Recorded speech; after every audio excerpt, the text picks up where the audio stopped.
வணக்கம் and welcome to Sprite வணக்கம். Good morning. Tamil. வணக்கம் அருண். வணக்கம். எப்படி இருக்கீங்க? நல்லா இருக்கேன். நீங்க நல்லா இருக்கீங்களா? ரொம்ப நல்லா இருக்கேன். நீங்க இந்த அக்பர் பீர்பால் கதைகள்லாம் கேட்டிருக்கீங்களா? சூப்பரா இருக்குமே. பாடத்துல படிச்சிருக்கேன். அப்புறம் இப்போ வரைக்கும் அந்த கதையெல்லாம் வேற மாடுலேஷன்ல சொல்லிட்டே இருப்பாங்க. நிறைய வெர்ஷன்ஸ் எல்லாம் இப்போ வந்துருச்சு. ஆனா நான் ஒரு ஒரிஜினல் வெர்ஷன் தான் எடுத்துட்டு வந்திருக்கேன். இன்னைக்கு இந்த கதையை தான் நம்ம பார்க்க போறோம். சோ இந்த கதை என்ன அப்படின்னு பாத்தீங்கன்னா, அக்பர் அண்ட் பீர்பால் அவங்க ஒரு பெஸ்ட் ஃப்ரெண்ட்ஸ் அப்படிங்கிறது நம்ம எல்லாருக்கும் தெரியும். இருந்தாலும் நடுவில் நிறைய சோதனை காலங்கள்லாம் வரும் அப்படின்னு சொல்லலாம். பீர்பாலை பிடிக்காத ஒரு நபர் அந்த அரசவையில் இருந்திருக்காரு. அவர் பாத்தீங்கன்னா இந்த அரசருக்கு சிகை அலங்காரம் செய்யற ஒருத்தர். ஸோ அப்படி ஒருத்தர் சிகை அலங்காரம் செஞ்சுட்டே இருக்கும்போது அப்படியே பேச்சு கொடுக்குறாரு அரசர்கிட்ட. ராஜா நேத்து உங்க அப்பா என்னோட கனவுல வந்தாரு, அப்படியா என்ன சொன்னாரு அப்படின்னு கேட்கிறாராம். இல்ல எனக்கு ரொம்ப போர் அடிக்குது, நான் சொர்க்கத்துல எனக்கு செம்ம போர் அடிக்குது, என்னை என்டர்டெயின் பண்றதுக்கு யாருமே இல்லை அப்படின்னு சொன்னாரு. அதனால நீங்க பீர்பாலை அனுப்பி வைங்க அப்படின்னு சொன்னாரு. எனக்கு என்ன சொல்றதுனே புரியல அப்படின்னு. அப்படியா, நான் இதை யோசிக்கிறேன் அப்படின்னு சொல்லிட்டு என்ன பண்றாரு, அரசவையில பீர்பாலை கூப்பிட்டு, பீர்பால் நீ என்ன பண்ற அப்படின்னா, எங்க அப்பாவுக்கு ரொம்ப போர் அடிக்குதா, அவருக்கு பேச்சு துணைக்கு ஆளே இல்லைன்றனால உன்னை அங்க வர சொல்லியிருக்காரு, நீ போகணும் அப்படின்னு.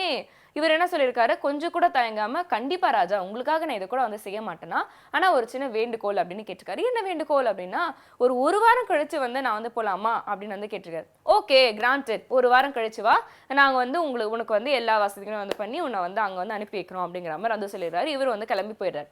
என்ன பண்றாருன்னா, நேரா அவர் வீட்டுக்கு வெளியில போயிட்டு அவரை புதைக்கிறதுக்கு தாங்க இந்த மாதிரி ஒரு இடத்த அவரே தோன்றாரு. நல்லா 6 அடிக்கு தோண்டிட்டு அது வழியா உள்ள ஒரு சுரங்க பாதை மாதிரி என்ன பண்றாருன்னா, அவர் வீட்டுக்குள்ள வரா மாதிரி ஒரு சுரங்க பாதையை ரெடி பண்ணிடுறாரு.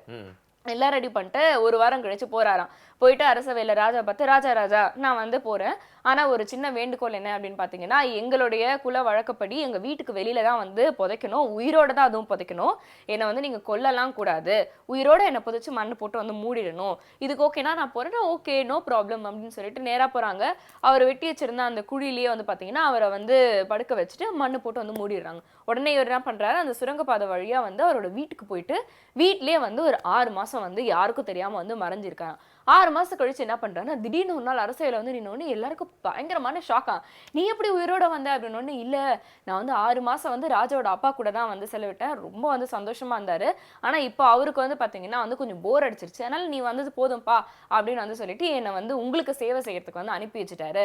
ஆனா என்கிட்ட ஒரு சின்ன வேண்டுகோள் வச்சாரு. என்ன வேண்டுகோள் அப்படின்னா, அங்க எனக்கு சிகை அலங்காரம் பண்றதுக்கு சரியான ஆட்கள் இல்லவே இல்லை அப்படிங்கறனால ராஜாவோட ஸ்பெஷலிஸ்டான சிகை அலங்காரம் பண்ற ஒருத்தர் இருக்கார் இல்லையா, அவரை அனுப்பி வைக்க சொன்னாரு அப்படின்னு சொல்லிட்டாரு. ஓகே, இந்த கதையில பாத்தீங்கன்னா நிறைய விஷயங்கள் வெளிப்படுது. பட் முக்கியமா நம்ம எடுத்துக்க வேண்டிய அந்த விட் அப்படின்னா என்னன்னு சொல்லுவீங்க நீங்க? அதாவது இந்த புத்தி சாதுரியம் அப்படிங்கிறது நிறைய பேருக்கு இருக்கும். ஆனா அது எந்த அளவுக்கு பிராக்டிக்கா அப்ளை பண்ணணும் அப்படிங்கிறது இந்த பிரசன்ஸ் ஆஃப் மைண்ட் அப்படிங்கிறது எந்த அளவுக்கு முக்கியன்றது புரியுது இல்லையா? கரெக்டான விஷயம் தான் சொல்லியிருக்கீங்க. இந்த பகுதிக்கு ஏற்ற மாதிரி எல்லாருக்கும் புத்தி அப்படிங்கிறது இருக்கு, அதை யூஸ் பண்ணவும் தெரியும். பட் இருந்தாலும் பிராக்டிக்கலா எப்படி செயல்படுத்துறது அப்படின்னு வரும்போது அந்த பயிற்சி யாருக்கும் இல்லாம போயிருது. இல்ல அந்த சாமர்த்தியம் நிறைய பேருக்கு கொஞ்சம் குறைச்சலா இருக்கு அப்படிங்கிறதுனால மெருகேற்றுற மாதிரி கொஞ்சம் அவங்களை தூண்டி விடுற மாதிரி பாத்தீங்கன்னா வல்லமைக்குள் பகுதியில ஒரு ஆசனா கத்துக்க போறோம், பார்ப்போம்.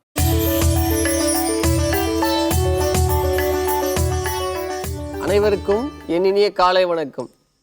இப்போ இருக்கிற காலகட்டத்தில் வருஷம் பிறக்கும்போது ஜனவரி 1 எல்லோரும் நம்ம என்ன பண்ணுறோன்னா, ஒரு நோட் புக் எடுத்து இந்த பழக்கத்தை நம்ம விட்டுறணும், நம்ம இனிமேல் ஹெல்த்தை பார்த்துக்கணும்னு எழுதுகிறோம் இல்லைங்களா? அந்த மாதிரி நம்ம எழுதக்கூடிய பாயிண்ட்டில் முதல் பாயிண்ட் என்ன வரும்னா, நம்மளுடைய வயிறை குறைக்கணுன்றது தான் எழுதுகிறோம்.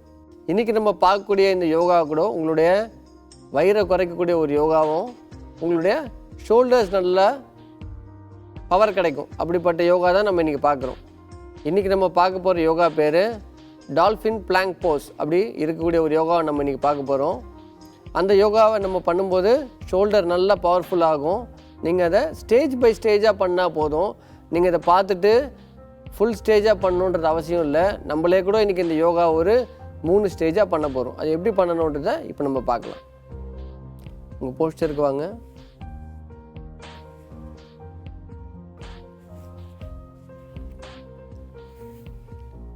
ஃபஸ்ட்டு ஸ்டேஜ் இதுதான். இந்த மாதிரி ஃபஸ்ட்டு உங்களால் ஃபுல்லாக கம்ப்ளீட்டாக கீழே இந்த மாதிரி படுக்க முடியும்னா படுக்கலாம். இந்த மாதிரி உங்களால் முடியும் ஃபஸ்ட்டு டேவே அப்படின்னா செகண்ட் ஸ்டேஜுக்கு நீங்கள் போயிடலாம். முதல் நாளே செகண்ட் ஸ்டேஜுக்கு கண்டிப்பாக போகலாம், தவறில்லை. செகண்ட் ஸ்டேஜ் எப்படி பண்ணணுன்னா, இது நீங்கள் முக்கியமாக பார்க்க வேண்டியது நார்மல் ப்ரீதிங்கில் இருக்கணும். செகண்ட் ஸ்டேஜ் பண்ணலாம். இப்போ 2 கைகள் அப்படியே சைடில் வைங்க. நல்ல தலையை மேலே தூக்கி பாருங்கள். மறுபடியும் ஃபுல்லாக டவுன் பண்ணுங்கள். நல்லா மேலே பாருங்கள். மறுபடியும் டவுன் பண்ணுங்கள். இது நீங்கள் வேகமாக செய்யக்கூடாது, ரொம்ப மெதுவாக தான் செய்யணும். இது செய்யும்போது மறுபடியும் மேலே பாருங்கள். மறுபடியும் கீழே பாருங்கள். உங்களுடைய கால்களை மாற்றுங்க. இப்போ தான் நம்ம ஃபுல் போஸ்டர் எப்படி பண்ணணுன்றதை பார்க்கலாம். இப்போ உங்களுடைய ஹோல் பாடி அப்படியே மேலே தூக்குங்க பார்க்கலாம். 2 கை 2 கால் மட்டும்தான் ஃப்ளோரில் இருக்கும். உங்களோட வயிறு கால் எல்லாமே கம்ப்ளீட்டாக மேலே இருக்கும். நார்மல் ப்ரீதிங்கில் இருக்கும், மூச்சை அடக்கலை. அதே சமயத்தில் உங்களோட வயிறை இந்த போஸ்டரில் வரும்போது உங்களோட வயிறு என்ன பண்ணணுன்னா, உங்களோட வயிறை நல்லா உள்ளே இழுத்துக்கணும். இந்த போஸ்டரில் உள்ளே இழுத்துட்டு 10 கவுண்ட் பண்ண போகிறோம். இப்போ 1 2 3 4 5 6 7 8 9 10. ரிலாக்ஸ். நல்லா சவுண்டாக மூச்சு இழுத்து விடுங்க 2 தடவை. நீங்களும் அந்த யோகாவை ஒரு ஸ்டார்டிங் ஸ்டேஜில் ஒரு 10 செகண்ட் செஞ்சால் போதும். உங்களோட வயிறு நல்லா உள்ளே இழுக்கணும். அப்போ தான் உங்களோட வயிறு நல்லா ஃபாஸ்ட்டாக குறையும். இது நீங்கள் செய்யும்போது நல்லா வயிறு உள்ளே இழுக்கும்போது நல்லா ஃபாஸ்ட்டாக குறையும். நார்மல் ப்ரீதிங்கில் இருக்கணும். முடியலன்றவங்க 10 செகண்ட் முடிச்சுட்டு நல்லா டீப் ப்ரீத்திங் 2 தடவை பண்ணணும். இப்போ அதே யோகாவை இன்னொரு தடவை பார்ப்போம். பண்ணுங்கம்மா. இன்னொரு தடவை லிஃப்ட் பண்ணுங்கள் உங்கள் பாடியை மேலே. கால்களை மாற்றணும். 10 செகண்ட். 1 2 3 4 5 6 7 8 9 10. ரிலாக்ஸ். இந்த யோகா பண்ணும்போது வயிறு மட்டும் இல்லை, உங்களோட ஷோல்டர்ஸும் நல்லா பவர்ஃபுல்லாக கிடைக்கும். அதனால தான் நம்ம ஸ்டேஜ் 2ல் ஃபஸ்ட்டு உங்களோட ஷோல்டர்ஸ் நல்லா ஃபுல்லாக கம்ப்ளீட் ஸ்ட்ரென்தனிங் கொடுத்துட்டு அதுக்கப்புறம் தான் அதை பண்ணுறோம். ஏன்னா உங்களுக்கு ஃபஸ்ட்டு ஷோல்டர் ஸ்ட்ரென்தனிங் இல்லாமல் பண்ணால் உங்களுக்கு பேக் பெயின்லாம் வரதுக்கான சான்சஸ் இருக்குது. அதனால் நம்ம ஃபஸ்ட்டு இந்த ஆசனம் செய்யும்போது ஃபஸ்ட்டு ஷோல்டர் ஸ்ட்ரென்தனிங் பண்ணுறோம், அதுக்கப்புறம் தான் ஃபுல் போஸ்டர் பண்ணுறோம். இன்னொரு தடவை பார்க்கலாம் அதே யோகாவை. பண்ணுங்கள். லிஃப்ட் பண்ணுங்கள். நார்மல் ப்ரீதிங்கில் இருக்கும். அப்புறம் சவுண்டை வெளியில் கவுண்ட் பண்ணணும் நீங்களே. 1 2 3 4 5 6 7 8 9 10. ரிலாக்ஸ்.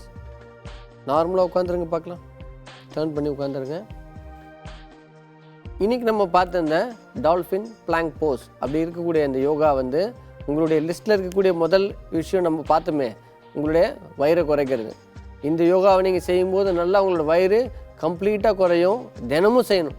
கன்சிஸ்டன்சி தான் ரொம்ப முக்கியம். நான் இதை உங்களுக்கு டெய்லி சொல்லிட்டு வரேன். யோகா செய்யும்போது வாரத்தில் 1 நாள் செய்கிறேன் 2 நாள் செய்கிறேன்னு செய்யாதீங்க. ரிசல்ட் கண்டிப்பாக இருக்காது. தினமும் செய்யுங்க. அது கூட ரொம்ப ஒரு முக்கியமான அப்டமன் குறைக்கக்கூடிய ஒரு யோகா இது இன்றைக்கி நம்ம பார்த்தது. உங்களோட ஷோல்டர் நல்லா ஸ்ட்ரென்தனிங் ஆகும். உங்களுக்கு ஃப்ரோசன் ஷோல்டர்ன்ற டிசீஸே வராது. இது நீங்கள் செய்யும்போது கண்டிப்பாக உங்களோட அப்டமன்லாம் குறைஞ்சி நல்லா ஒரு பவர்ஃபுல் ஷோல்டர்ஸோடு நீங்கள் இருப்பீங்கன்ற நம்பிக்கையோடு இருக்கேன். நாளைக்கு வேறு ஒரு யோகாவோட உங்களை பார்க்குறேன். நன்றி, வணக்கம். டால்ஃபின் பிளாங்க் போஸ் அப்படிங்கிற யோகாசனம் நல்ல ஒரு சூப்பரான பொசிஷனை இன்னைக்கு கத்து கொடுத்துருக்காங்க அப்படின்னு சொல்லலாம் இல்லையா? இந்த மாதிரி பேருள்ள ஆசனாஸ்லாம் இருக்குன்னு எனக்கு தெரியவே தெரியாதுங்க. நம்மளுக்கு வந்து புதுசா நிறைய விஷயங்கள் தான் வந்து தெரிஞ்சுட்டு இருக்கோம் அப்படின்னு வந்து சொல்லலாம். ஸோ இதே மாதிரி எக்கச்சக்கமான விஷயங்கள் உங்களுக்காக காத்துட்டு இருக்கு. ஒரு சின்ன விளம்பர இடைவேளைக்கு அப்புறமா தொடர்ந்து பேசலாம். இது உங்கள் ஸ்ப்ரைட் வழங்கும் குட் மார்னிங் தமிழ்.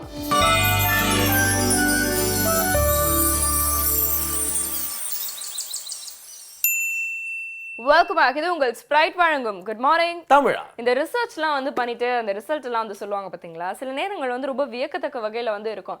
ஆனால் இப்போ ரீசெண்டாக ஒன்று வந்து படித்தேன், கொஞ்சம் இறக்கே வந்து ஒரு ஹார்ட் அட்டாக் வர மாதிரி வந்து இருந்தது. ஐடி ஃபீல்டில் ஒர்க் பண்ணுற நிறைய பேருக்கு வந்து ஹார்ட் அட்டாக் வர்றதுக்கான வாய்ப்புகள் அதிகமாக இருக்குது அப்படின்னு வந்து சொல்கிறாங்க. அதுக்கு ரொம்ப குறிப்பாக அவங்க சொல்கிறது என்ன அப்படின்னு வந்து பார்த்தீங்கன்னா, ஓவர் ஸ்ட்ரெஸ் ஓவர் ஒர்க் அப்படிங்கிறதெல்லாம் கிடையாதாங்க. காலையிலேருந்து ஈவினிங் வரைக்கும் பார்த்தீங்கன்னா உட்காந்துட்டே இப்படியே மொனாட்னஸாக வேலை செஞ்சுட்டே இருக்காங்களே, அந்த ஒரு மொனாட்னஸாக இருக்கிறதுனால தான் வந்து அவங்களுக்கு இந்த ஹார்ட் அட்டாக் வரதுக்கான வாய்ப்புகள் இருக்குன்னு சொல்கிறாங்க. ஓகே, அந்த இதயம் பட முரளி தேரி கூட இப்போ ஒன்று புதுசாக ரிசர்ச் பண்ணி என்ன சொல்லியிருக்காங்க அப்படின்னு பார்த்தீங்கன்னா, காதல் தோல்வியால் அவருக்கு ஹார்ட் அட்டாக் வந்திருக்காருங்க, அவர் லைஃப் ஸ்டைல் ப்ராப்ளம்ஸால வந்திருக்கலாங்க அப்படின்னு சொல்றாங்க. பட் ஜோக்ஸ் அபார்ட் இன்னைக்கு வந்து பார்த்தீங்கன்னா நம்மளோட ஸ்ட்ரெஸ் அப்படிங்கிறதையும் தாண்டி வந்து நம்ம இன்னும் நம்ம ஹார்ட்டுக்கு தேவையான விஷயங்கள்லாம் சேர்க்காம நிறைய கெடுதலை மட்டுமே சேர்த்துட்டு இருக்க விஷயம் நம்ம ஃபாலோ பண்ற லைஃப் ஸ்டைல் தான். ஸோ பேசிக்கலி அந்த தவறு வந்து நமக்கு இருந்தால் ஆரம்பிக்குதுன்னு சொல்லலாம். இப்போ பாருங்க, வெளில போனால் பொல்யூஷன் அப்படிங்கிறத ஒரு மாஸ் பொல்யூஷன் ஒரு தனி மனிதனா ஒன்றும் பண்ண முடியாது. இருந்தாலும் நம்ம அதை ரெசிஸ்ட் பண்ற அளவுக்கு நம்ம பாடியை எப்படி வச்சுக்கிறோம் அப்படிங்கிறது முக்கியம். எக்ஸாக்ட்லி. ஸோ அந்த நோய் எதிர்ப்பு சக்தி அப்படிங்கிறது வந்து இருந்தால் வந்து எவ்வளோ பொல்யூட்டடான ஒரு இடத்துல போனாலும் நம்மளால ஹெல்த்தியரா இருக்க ஓரளவுக்கு நம்மளால வந்து ஃபைட் பண்ண முடியும் அப்படிங்கிறது வந்து உண்மை அப்படிங்கிறத வந்து ஷைனி நம்மளுக்கு எடுத்து சொல்ல போறாங்க. ஸோ ஹார்ட்டுக்கான டயட் என்ன அப்படிங்கிறத தெரிஞ்சுக்கலாம்.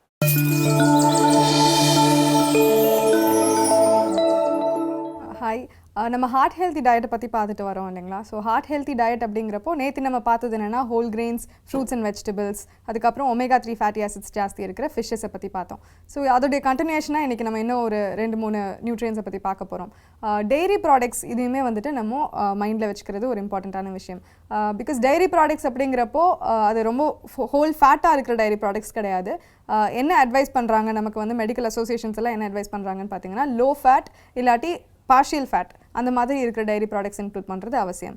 ஸோ ஸ்பெஷலி வந்துட்டு ஃபர்மெண்டான டைரி ப்ராடக்ட்ஸ் லைக் தயிர், அப்புறம் சீஸ், இந்த மாதிரி ப்ராடக்ட்ஸ் வந்துட்டு லோ ஃபேட் வெர்ஷன்ஸ் எடுத்துக்கிட்டோம் அப்படின்னு பார்த்தீங்கன்னா அந்த டைரி ப்ராடக்ட்ஸ் ஃபர்மெண்ட் ஆகிறப்போ என்ன அதில் ஃபார்ம் ஆகுதுன்னு பார்த்தீங்கன்னா அதில் ப்ரோபயோட்டிக்ஸ் அப்படிங்கிற பாக்டீரியல் ஆக்ஷன் வந்து அதில் இருக்குது. ஸோ இது நமக்கு என்ன அட்வான்டேஜஸ் நமக்கு தருது அப்படின்னு பார்த்தீங்கன்னா நிறைய அட்வான்டேஜஸ் இருக்குது. அது வந்துட்டு கேஸ்ட்ரோ இன்டெஸ்டினல் அட்வான்டேஜஸ்லேருந்து நமக்கு ஹார்ட் ஹெல்த், அப்புறம் கிட்னி ஹெல்த், இந்த மாதிரி நிறைய ஹெல்த் வந்து நமக்கு ஹெல்த் பெனிஃபிட்ஸ் வந்து இந்த ப்ரோபயோட்டிக்ஸ் தருது. ஸோ இந்த ப்ரோபயோட்டிக்ஸ் வந்து டைரி ப்ராடக்ட்ஸில் ஜாஸ்தி இருக்கிறதுனால நம்ம டெய்லி டயட்டில் வந்துட்டு இந்த லோ ஃபேட் ஐட்டம்ஸை இன்க்ளூட் பண்ணுறது ஒரு முக்கியமான விஷயம். ஸோ இது தவிர வந்து நெக்ஸ்ட் என்னென்னு பார்த்தீங்கன்னா பீன்ஸ், லைக் பல்சஸ் மூலமாக கிடைக்கிற நமக்கு பருப்பு வகைகள், இது எல்லாமே வந்துட்டு நீங்கள் இன்க்ளூட் பண்ண வேண்டியது அவசியம். ஏன்னா பல்சஸில் வந்துட்டு உங்களுக்கு கிளைசிமிக் இண்டெக்ஸ் கம்மியாக இருக்குது. இப்போ வந்து இது மோஸ்ட்லி ஹார்ட் ஹெல்த் பேஷண்ட்ஸ்க்கு என்ன இருக்குன்னு பார்த்தீங்கன்னா டயபெட்டிஸ் இல்லை ஹைப்பர் டென்ஷன், இது ரெண்டுத்தில் ஏதாவது ஒன்று கண்டிப்பாக இருக்கும். ஒரு போத் காம்ப்ளிகேஷன்ஸ் இருக்கிறதுக்கு சான்சஸ் இருக்குது. ஸோ அதில் வந்துட்டு நமக்கு அந்த கிளைசிமிக் இண்டெக்ஸ் அப்படிங்கிற அந்த நம்பர் வந்துட்டு என்ன பண்ணுது அப்படின்னு பார்த்தீங்கன்னா உங்களுக்கு அந்த பிளட் சுகர் வந்துட்டு உங்களுடைய பிளட்டில் இருக்கிற லெவலில் வந்து எப்போவுமே கொஞ்சம் கண்ட்ரோல்டாக வச்சுக்கிறதுக்கு ரொம்ப ஹெல்ப் பண்ணும். ஸோ அந்த பல்சஸ் வந்துட்டு நம்ம இன்க்ளூட் பண்ணுறது ரொம்ப இம்பார்ட்டன்ட். பட் பல்சஸ் அப்படின்னு எடுத்துக்கிட்டாலே நமக்கு தெரிஞ்சது எல்லாமே ப்ரோக்கன் பல்சஸ் தான். லைக் ஃபார் எக்ஸாம்பிள் நம்ம துவரம் பருப்பு, கடலைப்பருப்பு, இதெல்லாம் தான் நம்ம யூஸ் பண்ணுறது. பட் ஹோல் லெக்யூம்ஸ், அதாவது முழு பருப்புகள் எல்லாமே லைக் க்ரீன் கிராம் அல்லது ஈவன் பெங்கால் கிராம் ஹோலாக இருக்கிறது, சிக் பீஸ், சன்னா, அப்புறம் க்ரீன் பீஸ், அப்புறம் கவ் பீஸ், இந்த மாதிரி நிறைய வெரைட்டிஸ் ஆஃப் பீஸ் நமக்கு தெரியும் இல்லைங்களா. ஸோ இதே எல்லாத்தையுமே வந்துட்டு நம்ம அந்த முழு பல்ஸாக நம்ம எடுத்துக்க வேண்டியது ஒரு முக்கியமான விஷயம். ஏன்னா அந்த முழு பல்ஸாக நம்ம சாப்பிட்றப்போ தான் அதில் இருக்கிற அமினோ ஆசிட்ஸ் எல்லாமே பிரேக் ஆகாமல், ஃபைபர் எல்லாமே பிரேக் ஆகாமல் நமக்கு வந்துட்டு அதை ஹோல் பெனிஃபிட்டாக நம்ம எக்ஸ்பீரியன்ஸ் பண்ணுறதுக்கு நமக்கு யூஸ்ஃபுல்லாக இருக்கும். இப்போ நேற்று வந்து நம்ம ஃபிஷ்ஷஸ் பற்றி பார்த்தோம். ஸோ ஃபிஷ் மட்டும் இல்லாமல் வேறு என்னென்ன மீட் நம்ம இன்க்ளூட் பண்ணலாம் அப்படின்னு பார்த்தீங்கன்னா லீன் மீட் நம்ம இன்க்ளூட் பண்ணலாம். பட் ரெட் மீட்டை அவாய்ட் பண்ணலாம். லைக் பீஃப், போர்க், lamb இதெல்லாமே கொஞ்சம் அவாய்ட் பண்ணிவிட்டு போல்ட்ரி, அதாவது நம்ம சிக்கனை வந்துட்டு கொஞ்சம் ஸ்கின் இல்லாமல் சாப்பிட்டோன்னா அது வந்து நமக்கு நல்லது தான். ஸோ நமக்கு மீட் ஆப்ஷன்ஸ் அப்படின்னு இப்போ ஹார்ட் ஹெல்த் அப்படின்னு எடுத்துக்கிட்டிங்கனாலே நம்ம இந்த போல்ட்ரியும் ஃபிஷ்ஷும் நமக்கு இருக்குது. ஸோ ஸ்கின் இல்லாமல் நம்ம சாப்பிட்றப்போ அதில் இருக்கிற ஃபேட் எல்லாமே வந்து நமக்கு கட் ஆகுது. ஸோ இது தவிர வந்துட்டு இன்னொரு ஒரு விஷயம் நம்ம என்ன ஹார்ட் ஹெல்த்னு பார்க்குறப்போ டேஷ் அப்படின்னு ஒரு டயட் இருக்குது. அதாவது dietary approaches to stop hypertension அப்படிங்கிறது. So as I told earlier, heart health அப்படிங்கிறப்போ ஹைப்பர் டென்ஷன், டயபெட்டிஸ் இது ரெண்டுமே அக்கம்பனிமெண்ட்ஸ் மாதிரி நமக்கு வருது. ஸோ அந்த ஹைப்பர் டென்ஷனை நம்ம கூடிய அளவுக்கு கட் பண்ணுறோம், அதாவது எப்போ நம்ம ப்ரிவென்ட் பண்ணுறோம் அப்படின்னு பார்த்தீங்கன்னா அது வந்து நமக்கு ஹார்ட் ஹெல்த்தை இம்ப்ரூவ் பண்ண போகுது. ஸோ இந்த டேஷ் அப்படிங்கிற டயட் வந்து வேர்ல்ட் லெவலில் ரெக்கக்னைஸ் பண்ண ஒரு டயட். ஸோ இந்த டயட்டில் என்னென்ன சொல்கிறாங்க அப்படின்னு பார்த்தீங்கன்னா நான் இதுக்கு முன்னாடி சொன்ன எல்லாமே like fruits and vegetables, whole grains, fishes, poultry, அதுக்கப்புறம் இன்னும் கொஞ்சம் அந்த low fat and dairy products சொல்லியிருந்தேன் இல்லைங்களா, அதையுமே வந்துட்டு அவங்க அட்வைஸ் பண்ணுறாங்க. இன் அடிஷன் டு திஸ் நம்ம லிமிட் பண்ண வேண்டியது என்ன அப்படின்னு பார்த்தீங்கன்னா ஸ்வீட் அண்ட் பெவரேஜஸ், ஸ்வீட்ஸ் இதெல்லாமே வந்துட்டு நம்ம லிமிட் பண்ணணும். லைக் ஸ்வீட் அண்ட் பெவரேஜஸ்னால் என்ன அப்படின்னு பார்த்தீங்கன்னா இந்த கார்பனேட்டட் பெவரேஜஸ் எல்லாமே நமக்கு கிடைக்குது இல்லைங்களா, கூல் ட்ரிங்க்ஸு, அப்புறம் நம்ம நார்மலாக சோடா, இந்த மாதிரி விஷயங்கள் எல்லாமே உங்களுக்கு எம்டி கேலரிஸ்ன்னு சொல்லுவோம். அதாவது அதில் இருக்கிறது என்னென்னு பார்த்தீங்கன்னா வெறும் சுகர் அண்ட் அந்த கார்பனேஷன், அந்த கார்பன் டை ஆக்சைடை வந்து அதில் ஆட் பண்ணியிருப்பாங்க. ஸோ இதில் வந்து நமக்கு கிடைக்கக்கூடியது அப்படின்னு பார்த்தீங்கன்னா ஒரு எம்டி கேலரிஸ் தான். கேலரி லோட் வந்து எக்கச்சக்கமாக இருக்கும். பட் அதுலேருந்து நமக்கு கிடைக்கக்கூடிய நியூட்ரியன்ஸ்னு பார்த்தீங்கன்னா ரொம்ப அதில் கம்மியாக இருக்கும். ஸோ நம்ம கேலரிஸ் ஜாஸ்தி அப்படின்னாலே வந்து அது ஃபேட்டுக்கு தான் போய் முடியும். Excess calories will be stored as fat. So அதனால ஹார்ட் ஹெல்த் அப்படிங்கிறப்போ நம்ம இந்த கேலரி கான்ஷியஸாக இருக்க வேண்டியது ரொம்ப இம்பார்ட்டன்ட். ஸோ இந்த எம்டி கேலரிஸ் கொடுக்கக்கூடிய அந்த கார்பனேட்டட் பெவரேஜஸ் அவாய்ட் பண்ண வேண்டியது ரொம்ப இம்பார்ட்டன்ட். அதே மாதிரி ஃப்ரூட் ஜூஸஸ் இது எல்லாமே கூட சுகர்ஸ் ஆட் பண்ணியிருப்பாங்க அதில். ஸோ ஃப்ரூட்ஸை வந்து நம்ம ஹோல் ஃப்ரூட்ஸாக சாப்பிட்றது ரொம்ப இம்பார்ட்டன்ட். அதை தவிர இந்த ஃப்ரூட் ஜூஸஸாக, அதாவது ஸ்வீட் ஆட் பண்ண ஃப்ரூட் ஜூஸஸாக நம்ம சாப்பிட்றது நம்ம கொஞ்சம் அவாய்ட் பண்ணலாம். இல்லை உங்களுக்கு லைக் இஃப் இட்ஸ் சம்மர் நம்ம வந்து ஃப்ரூட் ஜூஸஸ் அப்போ தவிர்க்க முடியாத ஒரு சீசன்னா சுகர் அதில் ஆட் பண்ணாமல் நீங்கள் ஹோல் ஃப்ரூட் ஜூஸஸ் குடிக்கிறது நல்லது. ஸோ இது fruits and juices, I mean carbonated beverages இதெல்லாமே நம்ம பார்க்குறது. ஸோ இப்போ நெக்ஸ்ட்டு இன்னொன்று நம்ம லிமிட் பண்ண வேண்டியது என்ன அப்படின்னு பார்த்தீங்கன்னா ஹைப்பர் டென்ஷன் அப்படின்னாலே சோடியம். ஸோ சோடியமை வந்துட்டு நம்ம மைண்ட்ஃபுல்லாக எடுத்துக்கணும். ஸோ இப்போ நம்ம வந்துட்டு பிபி பேஷண்ட்ஸ் ஆர் ஹைப்பர் டென்சிவாக இருக்கிற பேஷண்ட்ஸ்க்கு பார்த்தீங்கன்னா ஒரு 2.3 மில்லிகிராம் சோடியம்க்கு மேலே சாப்பிடக்கூடாதுங்கிறது தான் அட்வைஸ். ஸோ அதனால் ஒரு மேபி ஒரு நீங்கள் எப்படி அதை பிளான் அவுட் பண்ணுவீங்க அப்படின்னு பார்த்தீங்கன்னா, என்னால் வந்து எப்படி உப்பு போடாமல் ஒரு வெஜிடபிள் செய்கிறது, ஒரு பொரியல் செய்கிறது அப்படின்னு கேட்டிங்கன்னா, நீங்கள் 2 பொரியலாக எடுத்துக்கலாம். அது லைக் ஒரு பொரியலில் உப்பு சேர்த்துட்டு இன்னொரு பொரியலில் உப்பு சேர்க்காமல் இருக்கலாம். ஸோ இது ஒரு அட்வைஸ் ஜென்ரலாக வந்து நம்ம பேஷண்ட்ஸ் கொடுக்கக்கூடியது. பிகாஸ் இது கொஞ்சம் ஃபாலோ பண்ண முடியும் நம்மளால். ஸோ அதனால் நீங்கள் இப்போ ஒரு பேசிக் ஸ்டேப்பிள், அதாவது உங்கள் ரைஸ் கூட அது கூட பல்ஸ் போர்ஷன் ஏதாவது ஒன்று சேர்த்துக்கிட்டீங்க அப்படின்னு பார்த்தீங்கன்னா 2 பொரியல் எடுத்துக்க வேண்டியது அவசியம். பிகாஸ் ஃப்ரூட்ஸ் அண்ட் வெஜிடபிள்ஸ் ரொம்ப இம்பார்ட்டன்ட் அப்படிங்கிறதுனால நம்ம வெரைட்டி ஆஃப் வெஜிடபிள்ஸ் ஒரு நாளைக்கு மினிமம் ஒரு 2 வெஜிடபிள்ஸ் ஆகுது நம்மளுடைய பேசிக் மீலில் இன்க்ளூட் பண்ண வேண்டியது இம்பார்ட்டன்ட். ஸோ அதில் வந்து நம்ம இது மூலமாக சோடியமை கட் பண்ண முடியும். லைக் ஒரு பொரியலில் உப்பு சேர்த்துட்டு இன்னொன்றுத்தில் நம்ம ஆட் பண்ணாமல் இருக்கிறப்போ அந்த சோடியம் இன்டேக் வந்து நம்ம கொஞ்சம் கட் பண்ணுறதுக்கு அது யூஸ்ஃபுல்லாக இருக்கும். ஸோ சோடியம் வந்து இன்னும் மற்ற எதில் ஜாஸ்தி இருக்குன்னு பார்த்தீங்கன்னா ப்ரிசர்வ்ட் ஐட்டம்ஸ் எல்லாத்துலேயுமே ஜாஸ்தி இருக்குது. லைக் ஃப்ரோசன் மீட்டு, சிப்ஸ் ஐட்டம்ஸ், அப்புறம் பேக்கரி ஐட்டம்ஸ், இது எல்லாத்துலேயுமே வந்து உங்களுக்கு சோடியம் ஜாஸ்தி இருக்குது. இன்ஃபேக்ட் வந்து நம்ம இந்த கார்ன்ஃப்ளேக்ஸ் அந்த மாதிரி ரெடிமேட் பிரேக்ஃபாஸ்ட் சீரியல்ஸ் கிடைக்கிது இல்லைங்களா, அதில் இருக்கிற ஒரு 200 கிராம்ஸில் அதை நீங்கள் எடுத்துக்கிட்டீங்க அப்படின்னு பார்த்தீங்கன்னா அதில் இருக்கிற சோடியம் ஒரு சால்ட் ஆட் பண்ண சிப்ஸை காட்டிலும் ஜாஸ்தி. ஸோ அதனால் இந்த ப்ராசஸ்ட் ஐட்டம்ஸ் எல்லாத்தையுமே கொஞ்சம் அவாய்ட் பண்ணுறது நல்லது. கூடிய அளவுக்கு ஃப்ரெஷ் ஃபுட்ஸாக நம்ம சாப்பிட்றது நமக்கு சோடியம் இன்டேக்கை, முக்கியமாக ஹார்ட் பேஷண்ட்ஸ் வந்துட்டு இந்த சோடியம் இன்டேக் கண்ட்ரோல் பண்ணுறது ரொம்ப முக்கியம். ஸோ இந்த ப்ராசஸ் ஃபுட்ஸை கொஞ்சம் தவிர்த்துட்டு ஃப்ரெஷ் ஃபுட்ஸை சாப்பிட்றதுனால நமக்கு இந்த சோடியம் இன்டேக்கை தவிர்க்கலாம்.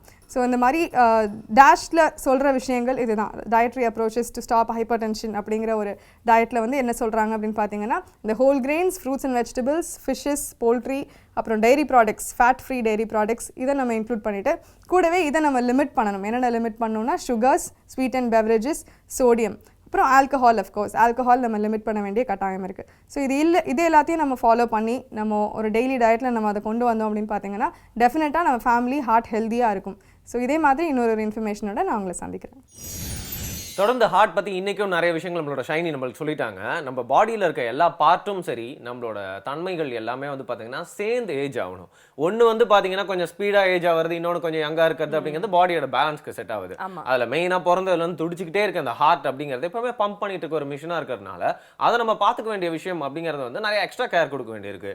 நம்ம பாட்டு வெளி தோற்றத்தில் வந்து யங்காக இருந்து ஹார்ட் மட்டும் கொஞ்சம் ஓல்ட் ஆகிட்டே போயிட்டு கொஞ்சம் வீக் ஆகிட்டே போயிட்டு இருந்துச்சுன்னா, அது நின்றுச்சுன்னா மற்ற விஷயங்கள்லாம் யங்காக இருந்து என்னங்க பிரயோஜனம் இல்லையா?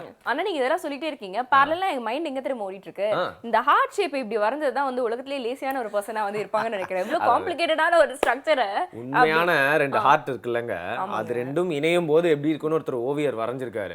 அதோட ஷேப் வந்து இப்போ நம்ம ஃபாலோ பண்ணிட்டு இருக்க அந்த ஸ்மைலி ஹார்ட் மாதிரி வந்துருச்சு. அதை தான் நம்ம எல்லாருமே காதல் காதல் அப்படின்னு சொல்லிட்டு சிவப்பு கலர் அடிச்சுட்டு எல்லாருமே ஃபீல் பண்ணிட்டு இருக்காங்க. இது வந்து இமோஷன் அப்படிங்கிறது தான் கொஞ்சம் மெடிக்கலா யோசிக்க வேண்டிய நிறைய விஷயங்கள் இருக்கு போல. எனவே இதே மாதிரி நிறைய விஷயங்கள் தொடர்ச்சி உங்களுக்கு காத்துட்டு இருக்கு. ஒரு சின்ன விளம்பர இடைவேளைக்கு அப்புறம் மாத்திரம் வந்து பேசலாம். இது உங்கள் ஸ்ப்ரைட் வழங்கும் குட் மார்னிங் தமிழா. Welcome back. இது உங்கள் ஸ்ப்ரைட் வழங்கும் குட் மார்னிங் தமிழா. மேங்கோ சர்பத் எப்படி செய்ய போறது அப்படிங்கறத திவ்யா சந்தன் நம்மளுக்காக வந்து செஞ்சு காமிக்க போறாங்க. ஆனா எனக்கு ஒரு பெரிய சந்தேகம் வரும், இது மாம்பழ சீசன் கிடையாது, அப்புறம் எங்க இருந்து இந்த மேங்கோ கிடைக்குது? ஓகே, இந்த சந்தேகம் வந்து நானும் ரீசெண்டா ஒரு ஜூஸ் ஷாப்ல வந்து கேட்டு பார்த்தேன். அங்க வந்து அவர் எனக்கு நல்லா விளக்கி சொன்னதுனால எனக்கு இந்த உண்மை புரிஞ்சுது அப்படின்னு சொல்லலாம். பொதுவா மாம்பழ சீசன் இல்லாத டைம்ல வரக்கூடிய மாம்பழங்கள்லாம் வந்து பொடி போட்டு பழுக்க வைக்கிறது அப்படிங்கிறது பெரும்பான்மையா உண்மையா இருந்தாலும், இப்ப நம்ம ஊர்ல மாம்பழம் சம்மர்ல விளையிற மாதிரி சில மாநிலங்கள்லாம் வந்து பாத்தீங்கன்னா எப்பவுமே அந்த தன்மை, அதாவது மாம்பழம் விளையக்கூடியதாவே இருக்கு அப்படின்னு சொல்றாங்க.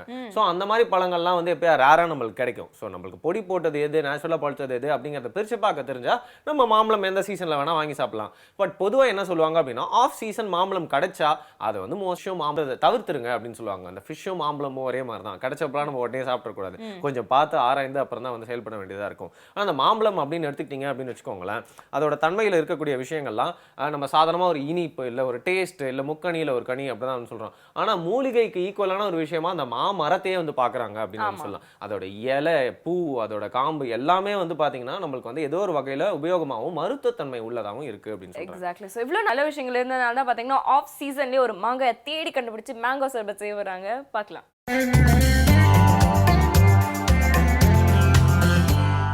அனைவருக்கும் வணக்கம். நம்மளோட டேஸ்டி டு ஹெல்த்தி பகுதியில் வந்து நம்ம வித்தியாசமான ஜூஸஸ், ஸ்நாக்ஸ், சாலட்ஸ் இந்த மாதிரி நிறைய பார்த்துட்ருக்கோம். அதே மாதிரி இன்றைக்கி நம்ம பார்க்க போகிறது வந்து ரொம்பவுமே வித்தியாசமான ஒரு சர்பத் தான், மேங்கோ சர்பத். செய்ய தேவையான பொருட்கள் என்னென்னு பார்க்கலாம்.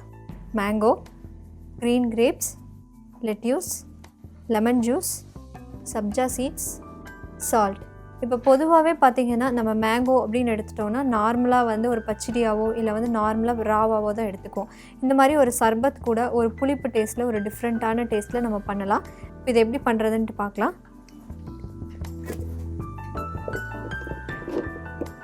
ஃபஸ்ட்டு வந்து இதில் நான் மேங்கோ ஆட் பண்ணிக்கிறேன்.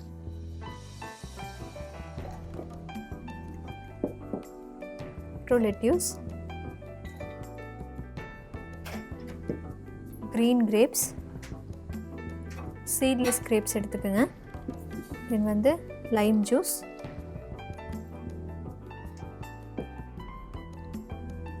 கொஞ்சமாக சால்ட். இது வந்து தண்ணி ஊற்றி நம்ம நல்லா அரைச்சிக்கலாம்.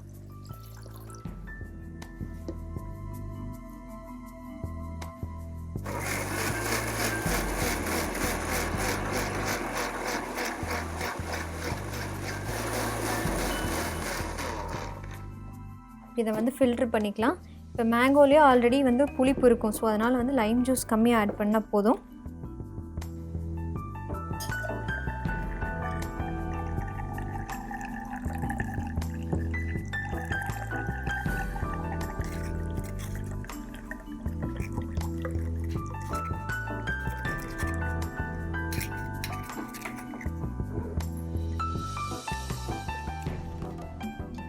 இதை வந்து ஸ்ட்ரெயின் பண்ணியாச்சு. இப்போ பொதுவாகவே வந்து பார்த்திங்கன்னா இந்த சப்ஜா சீட்ஸுங்கிறது வந்து இந்த ஜிகர் தண்டா அதே மாதிரி ஃபலூடா இதுக்கெல்லாம் யூஸ் பண்ணுவாங்க. சப்ஜா சீட்ஸில் பார்த்திங்கன்னா உடம்புக்கு வந்து ரொம்ப குளிர்ச்சி தரக்கூடிய ஒரு கண்டென்ட் இருக்குது. இந்த விதையை வந்து நீங்கள் அப்படியே ஊற வச்சுட்டு இந்த மாதிரி சர்பத்து அதே மாதிரி வந்து ஜூஸஸ் இதிலலாம் மிக்ஸ் பண்ணி கூட சாப்பிட்லாம். இது வந்து ஒரு ஸ்பூன் அளவுக்கு எடுத்து கலக்கிக்கிறேன். பார்க்குறக்கும் ரொம்ப ஒரு அட்ராக்டிவாகவும் இருக்கும், உடம்புக்கும் ரொம்ப நல்லது. இப்போ நம்மளோட டேஸ்டியான மேங்கோ சர்பத் தயாராகிருச்சு.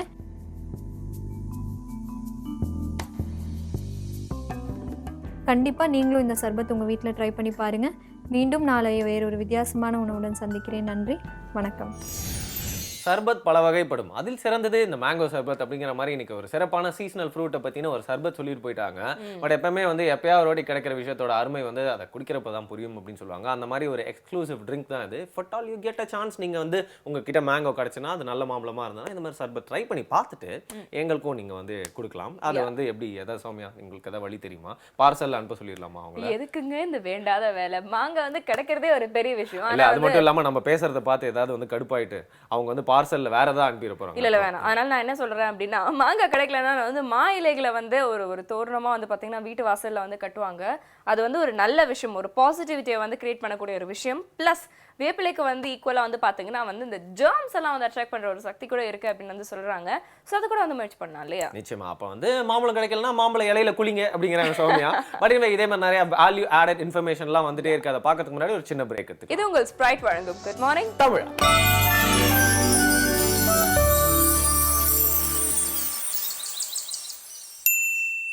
Welcome back. இது உங்கள் ஸ்ப்ரைட் வழங்கும் குட் மார்னிங் தமிழ். ஓய்வு பெற்ற எஸ்பி திரு கலியமூர்த்தி அவர்கள் வந்து இன்னைக்கு ஒரு புது கேஸ் ஹிஸ்டரி பத்தி வந்து நம்மளுக்கு சொல்ல போறாரு. வரும் இந்த மவுண்ட் சர்ச் இருக்கு இல்லையா, அங்க இருந்த ஒரு ஃபாதரை வந்து ஒரு சைக்கோ கொலைக்காரர் வந்து பாத்தீங்கன்னா வந்து கொன்னுட்டாங்க. ஸோ இது எதுக்காக நடந்தது, இது ஏன், என்ன இன்டென்ஷனுக்காக, இவங்களை வந்து எப்படி ட்ரேஸ் அவுட் பண்ணி வந்து பிடிச்சாங்க, கிட்டத்தட்ட வந்து ஒரு 48 ஹவர்ஸ்க்குள்ளே வந்து பிடிச்சிருக்காங்க, என்ன நோக்கத்துக்காக அப்படின்னு சொல்லிட்டு இந்த ஒரு கேஸ் ஹிஸ்டரி பத்தி தான் வந்து இன்னைக்கு சொல்ல ஆரம்பிக்க போறாங்க. நைஸ். கேட்கறதுக்கே வந்து ரொம்ப டிஃப்ரெண்டா இருக்கு. என்ன இருக்க போகுது இந்த கேஸ்க்குள்ள அப்படிங்கிறத பார்க்கலாம்.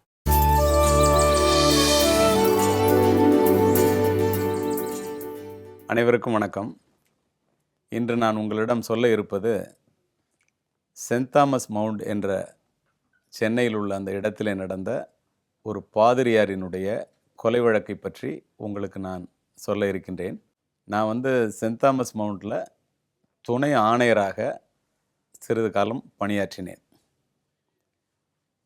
அப்போது என்னிடம் உதவி ஆணையராக ராஜமாணிக்கம் என்ற ஒரு உதவி ஆணையர் பணிபுரிந்தார். அவர் நானும் ஒரே பேட்ச்மேட்டு. 2 பேரும் வந்து அகில இந்திய புலனாய்வு போட்டிக்கெல்லாம் ஒன்றா போய் தங்கப்பதக்கங்கள் எல்லாம் பெற்றவர். இந்த இடத்துல அவரை பற்றி குறிப்பிட்றதுக்கு காரணம், இந்த வழக்கினுடைய முழு பொறுப்பும் அவருடையது. நான் அங்கே துணை ஆணையராக பணிபுரிந்த காரணத்தினால், உயர் அதிகாரி என்ற காரணத்தினால் இந்த வழக்கை பற்றி உங்களிடம் நான் இப்போது கூற இருக்கின்றேன். தொலைபேசியில் வந்த ஒரு அழைப்பு, சென்ட் தாமஸ் மவுண்டில் ஒரு பாதிரியாரை கொலை பண்ணிட்டாங்க அப்படிங்கிறது தான் தகவல். பாதிரியார் கொலைன்னொடனே உங்களுக்கு தெரியும், காவல்துறையில் உயரதிகாரிகளாக இருக்கிறவங்க எல்லோருமே இது வந்து ஒரு கம்யூனல் மேட்டர் ஆகிடக்கூடாது, கொலைக்கான காரணம் என்ன, ரெண்டாவது ஒரு பெரிய சென்சிட்டிவ் மேட்டராக இருக்குது, இதை உடனடியாக கண்டுபிடிக்கணுமே, கண்டுபிடிக்கலைன்னா இதனுடைய பின் விளைவுகள் ரெப்பர்கூஷன்ஸ்னு சொல்லுவாங்க, மிகவும் பயங்கரமானதாக இருக்கும், சட்டம் ஒழுங்கு சீர்குலைவு ஏற்படும், இப்படிலாம் எங்களுக்கு மனசில் ஓடும். அந்த இடத்துல போய் பார்க்கும்போது காவல்துறையினருக்கு தெரிந்தது, ஒரு பாதிரியார் 25ற்கும் அதிகமான வெட்டுக்காயங்களுடன் வெள்ளை வெளியேர் என்று இருந்த அந்த அங்கி சிவப்பாக மாறும் வரை ஒருவன் அவரை வெட்டி கொண்டிருக்கின்றான். இதை எதுக்கு சொல்கிறேன்னா, இந்த கொலை செய்யப்பட்ட விதத்தை பார்த்தாலே அது ஒரு சைக்கோ, அவன் தான் அப்படி பண்ண முடியும் அப்படிங்கிற மாதிரி ஒரு போலீஸ் ஆஃபீஸராக இருக்கிறவங்களுக்கு பார்த்தோன்னு படும். அதோடு மட்டும் இல்லை, சென்னையில் உள்ள அத்துணை பாதிரியார்களும் வெள்ளை வெளியேர் என்ற வெள்ளுடையிலே ஒரு பாதிரியாரே கொலையாயிட்டாருன்னு எப்படி இருக்கும்னு நினச்சி பாருங்கள். பதட்டமாக வந்து எல்லோரும் அங்கே ஒன்று சேர்ந்துட்டாங்க. அது ஒரு சென்சிட்டிவ் நியூஸ் ஆகிடுச்சு. இதனால் சட்டம் ஒழுங்கு பிரச்சனை வராமல் இருக்கணும்னா அந்த வழக்கை உடனடியாக கண்டுபிடிச்சாகணும். அந்த உதவி ஆணையரிடம் இந்த பொறுப்பு முழுமையாக ஒப்படைக்கப்பட்டது. அவர் தன்னால் இயன்ற அளவுக்கு முயற்சி பண்ணி சீக்கிரம் கண்டுபிடிக்கணுங்கிற முடிவோட ஒரு டீம் ஃபார்ம் பண்ணி வழக்கு விசாரணையை தொடர்ந்தோம். அப்போது அந்த இடத்த பார்க்கும்போது அந்த இடத்துல 2 பேர் வந்து ஐ விட்னஸ். நீங்கள் போனால் பார்த்தவங்களுக்கு தெரியும், துணி கடையெல்லாம் பக்கத்தில் வச்சுருப்பாங்க. கணவன் மனைவியாக 2 பேர் வந்து துணி வியாபாரம் செய்வதற்காக அந்த இடத்திலே அந்த நேரத்திலே இருந்திருக்கின்றார்கள். என்ன நடந்துச்சுன்னு அவங்ககிட்ட கேட்டால், சார் ஒரு தாடி வச்சுட்டு ஒருத்தன் வந்தான் சார் 2 வீலரில், வண்டியை நிறுத்தினா முதுகுக்கு பின்னால் இருக்கிற ஒரு பெரிய அருவாளை எடுத்தான். பாதிரியார் அப்போ தான் அந்த சர்ச்சிலேருந்து அப்படி வெளியில் நடந்து வந்தார், கண்ணா பின்னான்னு வெட்டிட்டான் சார், கொஞ்சம் கூட பதட்டமே இல்லாமல் வெட்டினான் சார். வெட்டிட்டு இறந்து போயிட்டாருனான்னு பார்த்தா, இறந்ததுக்கு அப்புறமும் 2 தடவை வெட்டிட்டு தான் சார் போனான். எங்களை வந்து அப்படி கண்ணாலே பார்த்து ஒரு மிரட்டினா சார், நாங்கள்லாம் உறைஞ்சி போயிட்டோம் சார், வேறு ஒன்றுமே எங்கிட்ட பேசலை சார், உள்ளே இருக்கிற பொருளெல்லாம் அடித்து உடச்சிட்டான் சார் அப்படின்னு சொன்னோன்னா, உள்ளே போய் பார்த்தா அங்கே இருக்கின்ற பொருட்கள் எல்லாம் தேவையே இல்லாமல் அடித்து உடைக்கப்பட்டிருக்கிறது. அது டெஃபினட்டாக இது ஏதோ ஒரு வித்தியாசமான ஒரு மனிதன் தான் செஞ்சுருக்கிறான், இது வேறு மாதிரி ஒரு கம்யூனல் சம்பந்தப்பட்ட விஷயமா இது நடந்திருக்கிறதுக்கு வாய்ப்புகள் ரொம்ப கம்மி, ஒரு இயக்கத்தை சேர்ந்தவர்கள் செய்திருக்கிறதுக்கு வாய்ப்பில்லை என்று அப்பொழுதே தெரிந்தது. ஆனால் அது ப்ரூவ் பண்ணுற வரைக்கும் எண்ணங்கள் அப்படித்தானே இருக்கும். இந்த வழக்கு அது மாதிரி தான் நினச்சாங்க. காவல்துறையினுடைய சுறுசுறுப்பான கண்டுபிடிப்பினால் அது இல்லை என்பது சிறிது 2 நாட்களுக்குள்ளே தவிடுபடியாகப்பட்டது. இல்லைன்னா அது பெரிய பிரச்சனையாக இருக்கும். அது வரக்கூடாதுங்கிறதுக்காக அந்த இடத்துல நான் இதை சொன்னேன். இப்படி அந்த இடத்தை பார்த்தால் அத்துணை பேரும் ஒரு தாடி வச்சவன் தான் சார், 2 வீலரில் வந்தான் சார், அந்த 2 வீலரில் ஒரு மார்க் இருந்துச்சு, அது ஒரு தனி அடையாளம் அப்படிங்கிறதையும் சொன்னாங்க. என்ன செய்ய முடியும் காவல்துறை? பாடியை வந்து போஸ்ட்மார்ட்டத்துக்கு வந்து குரோம்பேட் ஹாஸ்பிட்டலுக்கு அனுப்பிச்சிட்டு எல்லோரையும் அங்கே இருக்கிறவங்க அவ்வளோ பேரையும் விசாரித்தா எல்லாருமே ஒரு தாடிக்காரன் 35லேருந்து 40 வயசு இருக்கும், 2 வீலரில் வந்தாங்கிற தகவலை தவிர வேறு எந்த தகவலும் தெரியல. அவன் இறங்கி போன அந்த படியில் கூட ரத்தம் சொட்டி கொண்டே போயிருக்கிறது. அதுலேருந்து தெரிஞ்சு நிச்சயமாக அந்த பாதிரியார் மேலே இருந்த அவருடைய உடலில் உள்ள ரத்தம் அந்த குற்றவாளியினுடைய உடையிலே பட்டிருக்கிறது என்பது மட்டும் தெரிந்தது. உடனே ஒயர்லெஸில் சொல்லி சென்னை மாநகரம் பூரா அலர்ட் பண்ணி, இந்த மாதிரி யாராவது ஒருத்தன் 2 வீலரில் போகிறானா, பிளட் ஸ்டெயின்டு க்ளோத்தோடு போகிறானா, அருவா வச்சுருக்கிறானா, சந்தேகமாக இருக்கா, தாடி வச்சுருக்கிறானா பிடிங்கன்னு சொல்லி ஒரு இரவு எவ்வளோ பேர் தாடி வச்சுருக்காங்களோ அவ்வளோ பேரை போலீஸ்காரங்க எல்லாத்தையும் பிடிச்சி விசாரிக்க ஆரம்பிச்சிட்டாங்க. வேறு என்ன பண்ணுறது? Elimination is the investigation. அது ஒரு ப்ராசஸ். இரவு முழுவதும் அப்படி பண்ணிகிட்டு இருந்து ஒரு சின்ன சம்பவம் கூட சந்தேகப்படும்படியாக குற்றவாளியை பற்றின எந்த தகவலும் கிடைக்கவில்லை. மறுநாள் காலையில் ஒரு ஆசிரியை ஒரு காவல் நிலையத்திற்கு தொலைபேசியிலே, ஐயோ என்னை காப்பாற்றுங்க காப்பாற்றுங்க, என்னை ஒருத்தன் கொலை பண்ண வர்றான் அப்படின்னு சொல்லி கதறி கதறி காவல்துறைக்கு தகவல் தெரிவிக்கும் வரை இந்த வழக்கிலே எந்த விதமான தகவலும் இல்லை. ஆனால் நிச்சயமாக இது மத சம்பந்தமான வழக்கு இல்லை என்பதை நாங்கள் வெளியிலே சொல்லுவதிலே மிக கவனம் எடுத்துக்கொண்டோம். அதனால் சட்டம் ஒழுங்கு பிரச்சனை தவிர்க்கப்பட்டது. அந்த தொலைபேசி அழைப்பை கேட்டு நாங்கள் காவல் நிலையத்திலிருந்து புறப்பட்டு அந்த சம்பவ இடத்திற்கு செல்வதற்குள்ளாக பல அழைப்புகள். சார், ஒரு லேடியை ஒருத்தன் கொலை பண்ணுறதுக்கு அருவாளோடு நிற்கிறான் சார், நாங்கள்லாம் சுற்றி நிற்கிறோம், அவன் ஓடலாம் இல்லை, தைரியமாக நின்றுட்டுருக்கான், எங்களை பக்கத்தில் வந்தால் வெட்டுவேன்னு சொல்கிறான் அப்படின்னு மாற்றி மாற்றி ஃபோனில் சொல்லிகிட்டே இருந்தாங்க. அதற்குள்ளாக நாங்கள் அந்த இடத்தை சென்றடைந்து விட்டோம். அங்கே யார் இருந்தால் ஏற்கனவே நடந்த பாதிரியார் கொலைக்கும் இவனுக்கு ஏதாவது சம்மந்தம் உண்டா அல்லது சம்மந்தம் இல்லையா, இந்த வழக்கு துப்பு துலங்குதா, குற்றவாளி கைது செய்யப்பட்டானா இல்லையா என்பதை நாம் நாளை சந்திப்போம். அப்போது அதை பற்றி நான் உங்களுக்கு சொல்லுகின்றேன். நன்றி, வணக்கம். நாளை மீண்டும் சந்திப்போம். இந்த காவல்துறை எடுத்துக்கிட்டிங்கனாலே அவங்களோட பயிற்சியிலே என்ன சொல்லுவாங்க அப்படின்னா, மெயினாக இந்தியா மாதிரி உள்ள பல மதங்கள் பல பிரிவினைகள் உள்ள ஒரு கண்ட்ரியில் வந்து பார்த்தீங்கன்னா, ஒருத்தர் ஒரு காரணம் சொல்லி ஒரு குற்றத்தை செஞ்சுட்டானா அதுக்கு அவனோட மதத்தையோ மார்க்கத்தையோ இல்லை அவனோட பிரிவையோ சேர்ந்து இழுக்கிறான் அப்படின்னா கூட, நீங்கள் ஒரு தனி மனிதன் இந்த குற்றத்தை செஞ்சுட்டான் அதுக்கான காரணம் என்ன அப்படிங்கிறத வந்து அந்த பாயிண்ட் ஆஃப் வியூவில் மட்டுமே பார்க்கணும்னு சொல்லிட்டு காவல்துறை பணியாளர்களுக்கு ஒரு சிறப்பு பயிற்சியை கொடுத்துருக்காங்க அப்படிங்கிறது புரியுது இல்லையா? நிச்சயமா. ஏன்னா நம்ம வந்து நியூஸ் பேப்பர்ல வந்து ஒரு ஹெட்லைனே வந்து பாத்தீங்கன்னா அந்த மதம் சார்ந்த ஒரு ஹெட்லைனா தான் வந்து அது கொடுப்பாங்க. அது மட்டும் நம்ம வந்து கேள்விப்பட்டிருப்போம் அப்படின்னு வந்து சொல்லலாம். அவங்களுடைய அந்த ஒரு ஸ்டேட்மெண்ட்டை வந்து அந்த மதம் சார்ந்த அந்த ஒரு ஸ்டேட்மெண்ட் அவாய்ட் பண்றதுனால நிறைய பெரிய பெரிய கலவரங்களை வந்து அவங்க வந்து ஸ்கிப் பண்றதே நம்மளால நோட் பண்ண முடியுது இல்லையா? எல்லாருக்கும் ரொம்ப ஃபேவரட்டான ஓய்வு பெற்ற எஸ்பி திரு கலிமூர்த்தி அவர்கள் அவரோட ஜீனியஸ் மைண்ட்ல வந்து இந்த விஷயங்கள்லாம் தொகுத்து வழங்கிட்டு இருக்காரு. தொடர்ந்து இந்த விஷயத்தை பத்தி நாளைக்கு நம்மளுக்கு சொல்ல போறாரு. பட் இப்போ ஒரு பிரேக் எடுத்து அடுத்த பகுதிக்கு போலாம். இது உங்களோட ஸ்பைட் வழங்கும் குட் மார்னிங் தமிழா.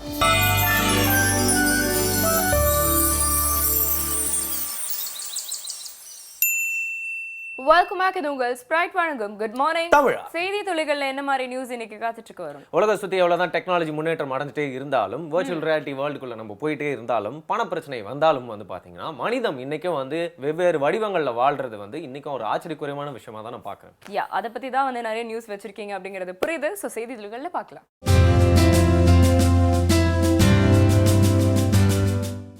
மனித நேயம் அப்படிங்கறது வந்து இருக்கா அப்படிங்கிற ஒரு டவுட் இருக்கு. இந்த நாசிக் அப்படிங்கிற ஒரு ஊர் நீங்க கேள்விப்பட்டிருப்பீங்க. அங்க இருந்து ஒரு 25 கிலோமீட்டர் தள்ளி போனீங்கன்னா ஒரு கிராமம் இருக்கு.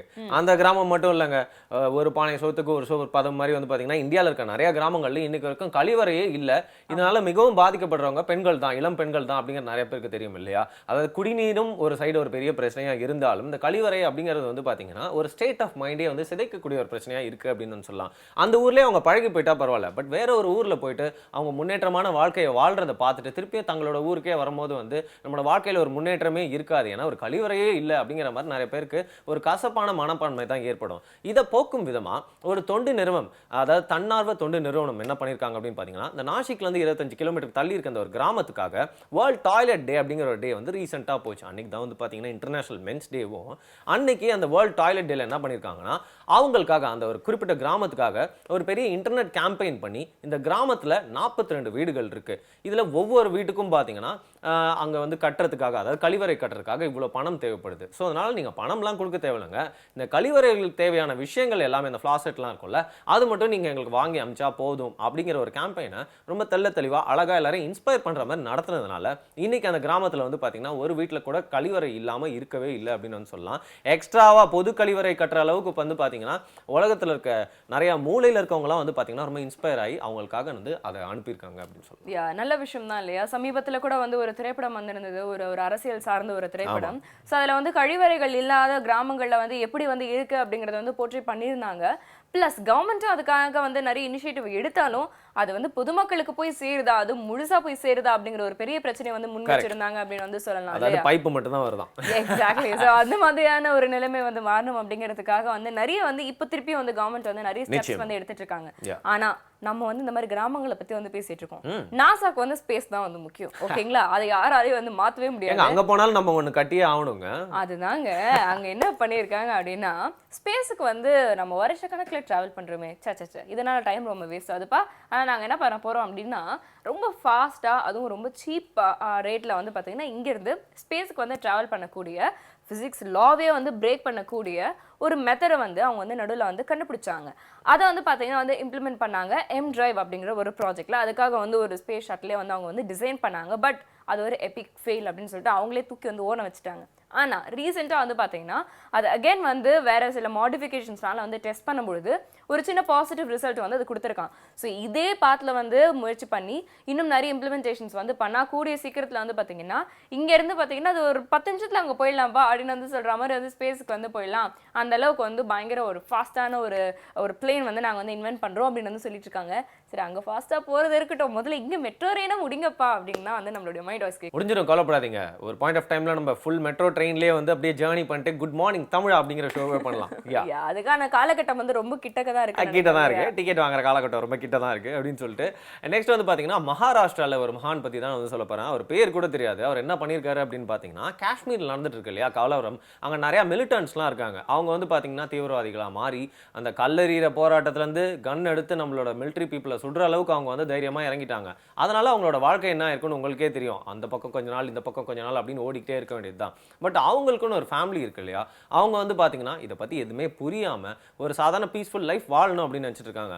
ஆனா அங்க எஜுகேஷன் அப்படிங்கிறது எட்டாக்கனியாவே இருக்கிறதுனால மகாராஷ்டிரால ஒருத்தர் என்ன பண்ணியிருக்காருன்னா அங்க அவங்க அப்பாலாம் யாரெல்லாம் இறந்துட்டாங்களோ அவங்களோட குழந்தைங்களை வந்து மீட் எடுத்து அவங்களுக்கு அப்படின்னு சொல்லிட்டு ஒரு தொண்டு நிறுவனம் உருவாக்கி அவங்களுக்குலாம் ஃப்ரீ எஜுகேஷன் வந்து கொடுத்துட்டு இருக்காரு அந்த மகாராஷ்டிராவை சேர்ந்தவர். இவர் வந்து பாத்தீங்கன்னா இதை எதுக்கு பண்றாரு அப்படின்னா அங்க ஒரு மிலிட்டன்ஸ் ஏற்பட்டுறாங்க, அந்த ஒரு பிரச்சனை ஏற்பட்டுட்டே இருக்கு. அது மட்டும் இல்லாம ஜென்ரேஷனா அது தொடர்ந்துட்டே இருக்கிறதுக்கு மெயின் காரணம் அடுத்து வர சந்ததியினருக்கும் வந்து பாத்தீங்கன்னா இந்த விஷம் ஊட்டுற மாதிரி இன்ஃபர்மேஷன் அவங்க மைண்ட்ல போடுறதுனால தான். பட் கரெக்டான எஜுகேஷனும் ஒரு புரிதல் தன்மையை அவங்களுக்கு கொடுத்துட்டா நெக்ஸ்ட் ஜென்ரேஷன் ஏன் அப்படி போறாங்க அவங்க புரிஞ்சுப்பாங்க இல்லையா. ஸோ இந்த மாதிரி ஒரு வழி மூலியமா இந்த பிரச்சனையை சால்வ் பண்ணலாம் அப்படின்னு சொல்லிட்டு மகாராஷ்டிராவை சேர்ந்த ஒரு இளைஞர் வந்து இந்த விஷயத்தை பண்ணியிருக்காரு. அவருக்காக நம்ம வந்து கைத்தட்டி ஆகணும். எக்ஸாக்ட்லி, ஒரு நல்ல ஒரு பாராட்டு வந்து நம்ம டீம் சார்பாகவே கூட வந்து கொடுக்கலாம்னு நினைக்கிறேன். இன்னைக்கு நிறைய யங்ஸ்டர்ஸ் இந்த மாதிரி வந்து முன்வரதை வந்து நம்மளால வந்து பார்க்க முடியுது. ரொம்ப வெல்கமிங்கா இருக்கு. இதுதான் அடுத்த இந்தியா அப்படிங்கிற ஒரு பிக்சரையும் நம்ம கண் முன்னாடி வந்து கொண்டு வராங்க அப்படின்னு வந்து சொல்லலாம். ஆனா அடுத்த இந்தியா வந்து கொஞ்சம் நிறைய வந்து முக்கியமான வெளிநாட்டு கம்பெனிகள்லாம் வந்து இங்க வந்துடும் போல. அப்படிப்பட்ட ஒரு இந்தியாவா கூட வந்து மாறதுக்கான வாய்ப்புகள் நிறைய இருக்கு அப்படிங்கிற மாதிரி வந்து பேசிக்கிறாங்க. அதுல ரொம்ப குறிப்பா வந்து பாத்தீங்கன்னா ஆப்பிள் நிறுவனம் அவங்க வந்து இங்க வந்து அவங்களுடைய ஒரு மேனுஃபேக்சரிங் யூனிட் எல்லாம் ஆரம்பிக்க போறாங்க அப்படின்னு கூட வந்து சமீபத்துல நம்ம பேசியிருந்தோம் இல்லையா. அவங்களுடைய இந்த லாஸ்ட் iPhone 7ல வந்து பயங்கர வைரலா எல்லாரும் மீம்ஸ் போட்டு கலாய்ச்சது என்ன அப்படின்னு பாத்தீங்கன்னா வந்து ஹெட்ஃபோன்ஸ். அது வந்து வயர்லெஸ் ஹெட்ஃபோன்ஸ் அப்படிங்கனால என்னப்பா தனி அதை தூங்கிட்டு இருக்கு அப்படிங்கிற மாதிரி இருந்ததுன்னு வந்து ரொம்ப எல்லாருமே வந்து டீஸ் பண்ணாங்க. ஆனா அதெல்லாம் வந்து அவங்க வந்து காதலியே வாங்கிக்கல.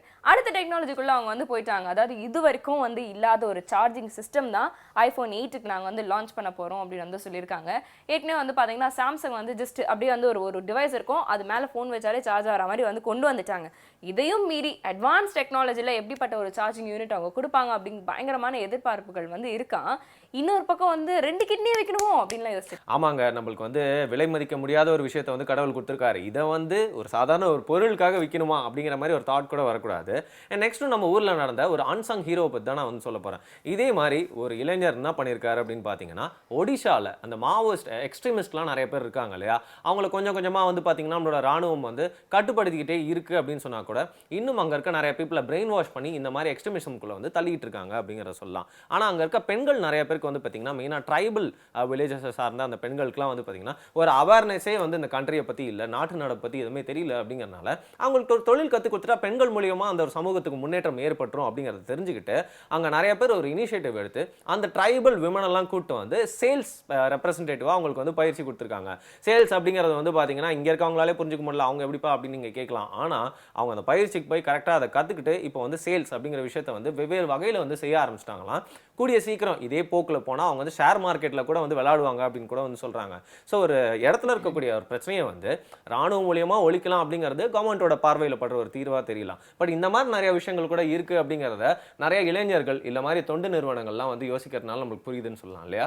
நிச்சயமா. ஸோ இந்த மாதிரி வந்து நிறைய விஷயங்களை வந்து செய்ய ஆரம்பிச்சிருக்காங்க மக்களும். ஸோ ஒரு வார்ம் வெல்கமிங் வந்து அவங்க நம்ம எல்லாருக்குமே வந்து கொடுக்கலாம் அப்படின்னு வந்து தோணுது. அண்ட் இந்த மாதிரி நிறைய விஷயங்கள்லாம் டெக்னாலஜி ஒரு பக்கம் இன்னொரு பக்கம் இந்த மாதிரி வந்து மணி பேன் இப்படி வந்து பயங்கர நியூஸ்க்கு நடுவில் ஒரு அழகான ஒரு நியூஸ் வந்து நான் பார்த்தேன் வரும். என்னை வந்து ரொம்ப இம்ப்ரெஸ் பண்ணிச்சு அப்படின்னு கூட வந்து சொல்லலாம். கிரேட் பிரிட்டனை சேர்ந்த ஒரு ஃபோட்டோகிராஃபர் அவர் வந்து பார்த்தீங்கன்னா கிட்டத்தட்ட வந்து ஒரு 40 வருடங்களாக வந்து புகைப்படங்கள் வந்து எடுத்துட்டு வந்திருக்காரு.